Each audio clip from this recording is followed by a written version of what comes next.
નમસ્કાર દર્શક મિત્રો, શિનોર સમાચારમાં હું મેઘા અગ્રવાલ આપનું હાર્દિક સ્વાગત કરું છું. આપ જોયા છો શિનોર સમાચાર.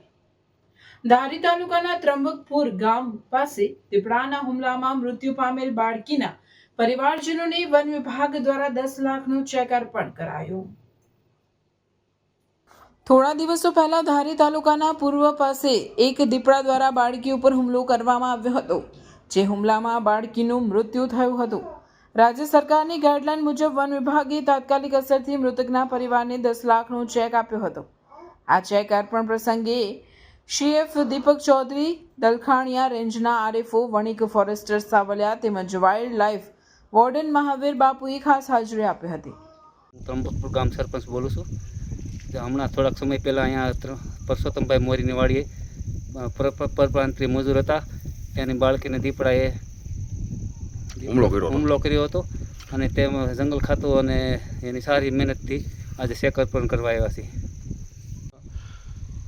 ત્રંબકપુર ગામે દીપડા દ્વારા અહીંયા અર્જુનભાઈ જે છે વાડી મતલબ કે પરપ્રાંતીય મજૂર, એમની બાળકીને મૃત્યુ થયેલું હતું અને એમના જે રાજ્ય સરકાર તરફથી અથવા વન વિભાગ તરફથી જે 10 લાખનો ચેક આપવાનું વળતર પેટે થાય છે, એ તાત્કાલિક સહાય ચૂકવવામાં આવી છે.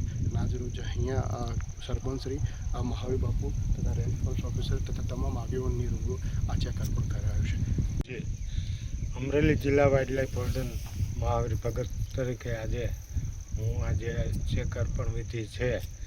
જ્યારે ગુજરાત ગવર્મેન્ટની અને આપણા ધારાસભ્ય જયભાઈની સહાનુભૂતિ તાત્કાલિક જે વળતર છે એ આજે માનવ હાદસા બની ગયો અને એમનો ચેક એમને 10 લાખ રૂપિયાનો અર્પણ કર્યો.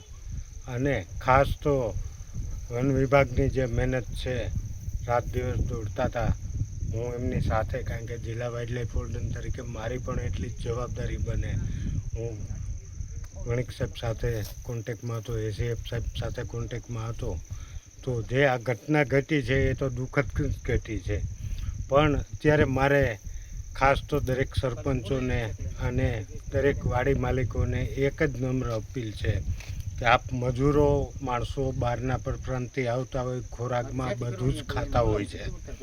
તો હવે આપણી વાડીએ આ જે ઘટના ઘટી એ દુઃખદ ઘટી છે, પણ હવે પછી આવું ન ઘટે અને એને માટે સરપંચશ્રીઓ અને વાડી માલિકો ખાસ જાગૃત રહે અને જાગૃતતા ફેલાવે એવી દરેકને મારી નમ્ર અપીલ છે. રિપોર્ટર સરફરાજ ખોખર, શિનોર સમાચાર ન્યૂઝ, અમરેલી.